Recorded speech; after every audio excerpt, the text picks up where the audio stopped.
ನರಸಾಪುರ ಭಾರಿ ದೊಡ್ಡ ಕೈಗಾರಿಕೆ ಪ್ರದೇಶ. ಬಹುಶಃ ಹಿಂದೆನೂ ಸಹ ಹೋಂಡಾ ಕಂಪ್ನಿಯಲ್ಲಿ ಕನ್ನಡಿಗರಿಗೆ ಕೆಲಸ ಕೊಡಲಿಲ್ಲ ಅಂದಾಗ ನಾವು ಭಾರಿ ದೊಡ್ಡ ಚಳುವಳಿಯನ್ನು ಇಲ್ಲಿ ಮಾಡಿದ್ದು. ಅದಾದಮೇಲೆ ಒಂದಿಷ್ಟು ಉದ್ಯಮಗಳಲ್ಲಿ ಕನ್ನಡದ ಮಕ್ಕಳಿಗೆ ಉದ್ಯೋಗ ಕೊಡುವಂಥ ಪರಿಸ್ಥಿತಿ ನಿರ್ಮಾಣ ಆಗಿತ್ತು. ಈಗ ಮತ್ತೆ ಬಹುತೇಕ ದೊಡ್ಡ ದೊಡ್ಡ ಅಂತಾರಾಷ್ಟ್ರ ಮಟ್ಟದಿಂದ ಬೇರೆ ಬೇರೆ ದೇಶಗಳಿಂದ ರಾಜ್ಯಗಳಿಂದ ಇಲ್ಲಿ ಉದ್ಯಮ ಬಂದಿದೆ.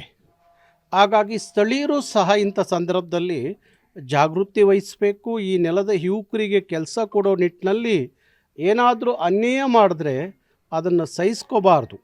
ಹಾಗಾಗಿ ಮತ್ತೊಮ್ಮೆ ನರಸೀಪುರ ಕೈಗಾರಿಕಾ ಪ್ರದೇಶದಲ್ಲಿ ವಂಶೋದಯ ಆಸ್ಪತ್ರೆಯಲ್ಲಿ 24x7 ಎಮರ್ಜೆನ್ಸಿ ಕೇರ್ ಲಭ್ಯವಿದೆ. ಆಘಾತ, ಹೃದಯಾಘಾತ ಅಥವಾ ಪಾರ್ಶ್ವವಾಯು ಆಗಿರಲಿ, ತುರ್ತು ತಜ್ಞರ ತಂಡವು ಅತ್ಯಾಧುನಿಕ ಉಪಕರಣಗಳೊಂದಿಗೆ ಅಗತ್ಯವಿರುವಾಗ ತ್ವರಿತ, ಪರಿಣಾಮಕಾರಿ ಮತ್ತು ಪರಿಣಿತ ಚಿಕಿತ್ಸೆಯನ್ನ ನೀಡುತ್ತಾರೆ. ಹೆಚ್ಚಿನ ಮಾಹಿತಿಗಾಗಿ ಸಂಪರ್ಕಿಸಿ 7270 72770 ಅಥವಾ 9141066685.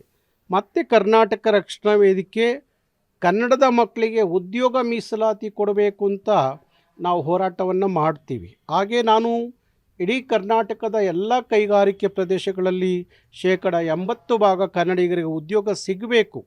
ಅದು ಕೇವಲ ಡಿ ಅಲ್ಲ, ABCD ಎಲ್ಲ ದರ್ಜೆಯ ಉದ್ಯೋಗಗಳು ನನ್ನ ನಾಡಿನ ಮಕ್ಕಳಿಗೆ ಸಿಗಬೇಕು ಅಂತ ಹೇಳಿ ಭಾರಿ ವರ್ಷಗಳಿಂದ ಹೋರಾಟ ಮಾಡ್ತೀನಿ. ಇತ್ತೀಚೆಗೆ ನಾನು ಮುಖ್ಯಮಂತ್ರಿಗಳನ್ನ ಭಾರಿ ಸಲ ಭೇಟಿ ಮಾಡಿದಾಗ ಅವರು ಸಚಿವ ಸಂಪುಟಕ್ಕೆ ತಂದರು. ಅದನ್ನು ಒಂದು ಕಾಯ್ದೆ ಮಾಡಬೇಕು, ಕನ್ನಡದ ನಾಡಿನಲ್ಲಿ ಬರುವ ಉದ್ಯಮಗಳಿಗೆ ಕನ್ನಡದ ಮಕ್ಕಳಿಗೆ ಉದ್ಯೋಗ ಸಿಗಬೇಕು ಅಂತ ಒಂದು ಕಾಯ್ದೆ ಮಾಡಬೇಕು ಅಂತ ಹೇಳಿ ಭಾರಿ ವರ್ಷದಿಂದ ಒತ್ತಾಯ ಮಾಡ್ತಿದ್ದಂಥ ಸಂದರ್ಭದಲ್ಲಿ ಅಷ್ಟೋ ಇಷ್ಟೋ ಕನ್ನಡದ ಕಾಳಜಿ ಕಳಕಳಿ ಇರುವಂಥ ಇವತ್ತಿನ ಮುಖ್ಯಮಂತ್ರಿ ಆಗಿರುವಂಥ ಸಿದ್ದರಾಮಯ್ಯನವರು ಸಚಿವ ಸಂಪುಟಕ್ಕೆ ತಂದು ಆ ಕಾಯ್ದೆಗೆ ಅಲ್ಲಿ ಸಚಿವ ಸಂಪುಟದ ಒಂದು ತೀರ್ಮಾನ ಆಯಿತು.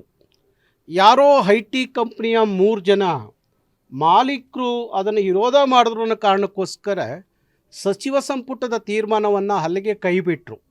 ನಾನು ಮೊನ್ನೆನೂ ಕನ್ನಡ ಪರ ಸಂಘಟನೆಗಳ ನನ್ನ ನಾಯಕತ್ವದಲ್ಲಿ ಜನರಾಜ್ಯೋತ್ಸವ ಕಾರ್ಯಕ್ರಮ ಟೈಮಲ್ಲಿ ಮುಖ್ಯಮಂತ್ರಿಗಳಿಗೆ ಭಾರಿ ನೇರವಾಗಿ ಹೇಳಿದೆ, ನೀವು ತಕ್ಷಣ ಅದನ್ನು ಜಾರಿಗೆ ತರಬೇಕು ಅಂಥೇಳಿ.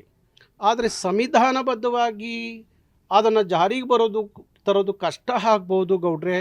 ಯಾರಾದರೂ ಕೋರ್ಟ್ಗೆ ಹೋದಾಗ ಅಲ್ಲಿ ಗಟ್ಟಿಯಾಗಿ ನಿಲ್ಲುತ್ತೆ ಅನ್ನೋದು ನಮ್ಮ ವಾದ. ಅರ್ಥ ಇಲ್ಲ. ಹಾಗಾಗಿ ಅದಕ್ಕೆ ಯಾವ ರೀತಿಯಲ್ಲಿ ಆ ಕಾಯ್ದೆ ಜಾರಿ ತರ್ಬೋದು ಅಂತ ಹೇಳಿ ಮತ್ತೊಮ್ಮೆ ನಾನು ಒಂದಷ್ಟು ನಮ್ಮ ಕಾನೂನು ತಜ್ಞರ ಜೊತೆಯಲ್ಲಿ ಮಾತಾಡಿ ಒಂದು ತೀರ್ಮಾನ ಮಾಡ್ತೀನಿ ಅಂಥೇಳಿ ಮುಖ್ಯಮಂತ್ರಿಗಳು ಹೇಳಿದ್ದಾರೆ. ಹಾಗಾಗಿ ನಾನು ಅಷ್ಟಕ್ಕೆ ಬಿಡೋನಲ್ಲ.